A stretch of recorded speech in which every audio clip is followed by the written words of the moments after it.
नमस्कार, मैं काजल निषाद। इधर आ। अरे आओ इधर। अरे नहीं मारेंगे भाई, जूता भी नहीं पहना है। आओ, तुमसे बतियाना है। अच्छा ये बताओ, हम यहाँ मेहनत कर करके साहब को बादाम भेज रहे हैं। ये बादाम खा कौन रहा है बे? ये बादाम ठूस कौन रहा है? यहाँ भी भ्रष्टाचार है क्या? हमने कहा कि मोदी जी को कूट कूट कर बादाम खिलाई जाए ताकि उनको कुछ याद रहता नहीं है। फिर वो ऐसे बयान देते हैं कि 150 देशों को कोरोना में हमने मदद की। सच है क्या? नहीं, तुम बताओ, सच है? हाँ, तो फिर हमने कहा कि हम भारतवासी है, थोड़ा मदद कर दे सबकी। अब आप कहोगे सबकी मदद कैसे? अरे हम साहब को बादाम भेजेंगे, साहब खाएंगे, साहब को याद रहेगा, तो वो अच्छे से और सच्चा बयान देंगे ना, देश हित में बयान देंगे, झूठा तो बयान देंगे नहीं। 150 देशों की मदद कर दी कोरोना में।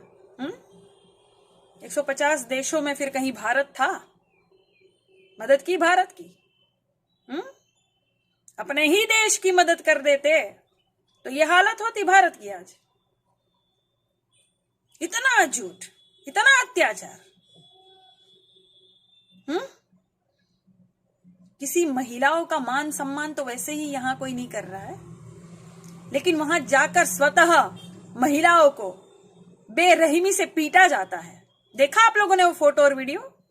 आप लोगों को तो कुछ नहीं दिखाई देगा मोदी जी के सिवा, लेकिन देखिए देश में क्या अत्याचार हो रहे हैं।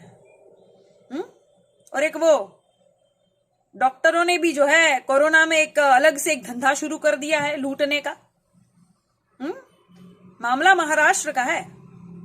ठीक है, महाराष्ट्र में तो कोई बीजेपी की सरकार नहीं है, लेकिन जिसकी भी सरकार है, चाहे कांग्रेस की, शिवसेना की सरकार हो, वहां जाके देखिए, संज्ञान लीजिए डॉक्टर साहब क्या कर रहे हैं सब। कोरोना का पेशेंट बताकर आदमी को मार दिया जाता है और फिर उसके अंगों की तस्करी हो रही है। ये करोगे आप? आपदा में अपना एक अवसर ढूंढ लोगे और जनता बोलेगी नहीं, देखेगी नहीं। सतर्क रहिएगा सब लोग। अपने घर में अगर सर्दी खांसी जैसी मामूली चीजें हो तो घरेलू ही इलाज करे, अस्पतालों तक ना जाए, क्योंकि सब कोई सच्चा डॉक्टर नहीं होता। होते भी है, अच्छे भी होते हैं डॉक्टर, लेकिन सब नहीं। जरा सावधान रहे। क्या हो गया है देश को? क्या हो गया है? बाहर विदेशों में देखो, विदेशों का जो प्रतिनिधित्व करने वाले जो बड़े नेता होते हैं वो भी नियमों का पालन करते हैं। हमारे देश को क्या हो गया? एक भाई ने बहुत ही अच्छा कहा था कि हमारे देश के जो नेता होते वो तो छोड़ दो, नेता के जो ड्राइवर होते हैं ना, वो भी पालन नहीं करते हैं। सब अपने आप में एकदम दबंग बन जाते हैं। क्या हो गया भाई? अपना ही भारत है, अपने ही भारत की जनता है। हर जगह अत्याचार। बेचारा एक पत्रकार शिकायत दर्ज करता है, महिलाओं के साथ छेड़छाड़ होती है तो अपनी ही किसी भतीजे की, और फिर पत्रकार की भी हत्या कर दी जाती है। सरेआम गोली मार दी जाती है कि छेड़छाड़ की ये कंप्लेंट क्यों दर्ज किया। अरे तो क्या करेंगे? क्या करेंगे? किससे मदद मांगेंगे? प्रशासन साथ नहीं देगी उत्तर प्रदेश की, तो कहां जाएगा आमजन? किससे मदद मांगेगा? आपको चुना कि आप हमारी रक्षा करेंगे। हर जगह तो लिखा रहता है ना, जनता के सेवक, प्रधान सेवक, जनता की रक्षा के लिए तत्पर, लिखा रहता है ना। फिर रक्षा हो किसकी रही है? जनता की तो नहीं हो रही है। सब दोषी नहीं है, लेकिन कुछ तो दोषी है ना। वो कुछ जो दोषी है वो कितना कुछ बिगाड़ जाते हैं देश में, कितना नुकसान हो जाता है। कोई परिवार का एक सदस्य जिसकी हत्या हो जाती है तो उसके पीछे कितने लोगों की मौत होती है भाई। पत्नी होगी, बच्ची होगी, माँ बाप होंगे, कितने लोग तिल तिल मर जाते हैं।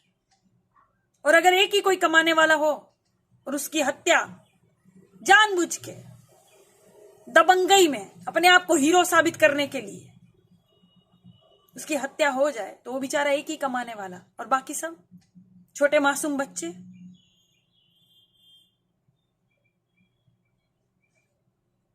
कितना सिस्टम खराब हो गया है।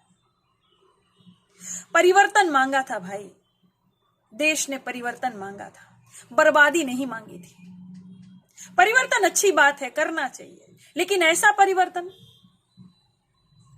फिर तो जो पहले था वही ठीक था। इतना परिवर्तन, इतनी बर्बादी। आगे ये सब जो है ना वो आपके हाथ में है। मैं तो बोल रही हूं, कितने लोग कहते हैं काजल निषाद फेमस होने के लिए बोल रहे, अरे भाई तुम हमें क्या स्वर्ग का रास्ता दिखाओगे, हम तो वहीं से आए हैं, हम तो पहले ही फेमस थे, हमको कोई जरूरत नहीं है आवाज उठाने की और सबकी और गालियां और कुछ सुनने की। लेकिन है दिल में प्यार भारत के लिए, तो मैं क्या करूं। मैं बचपन में भी ऐसी थी, झंडा नीचे गिरा रहता था तो उठा लेती थी, दौड़ के मेरी छत पे झंडा लगाती थी, मेरा झंडा सबसे ऊपर रहेगा, मेरा भारत महान, मैं बोलती थी। तो मैं क्या करूं, मैं हूं ऐसी। तुम्हारा जमीर मर गया है भाई, मेरा नहीं मरा है, तो मैं क्या करूं। मैं उठाती हूं आवाज, मुझे क्या मिलता है, कुछ भी तो नहीं मिलता।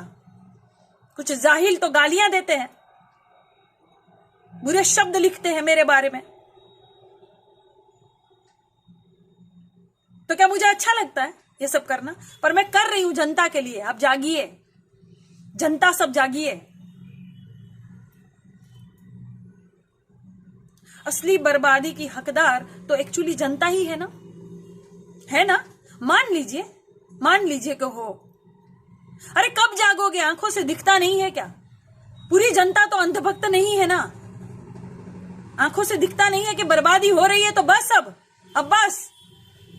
अब परिवर्तन होना चाहिए। कब तक बोलूंगी मैं, आज हूं कल नहीं हूं, कोई यहां अमर होने तो आया नहीं है। कब जागोगे आप सब,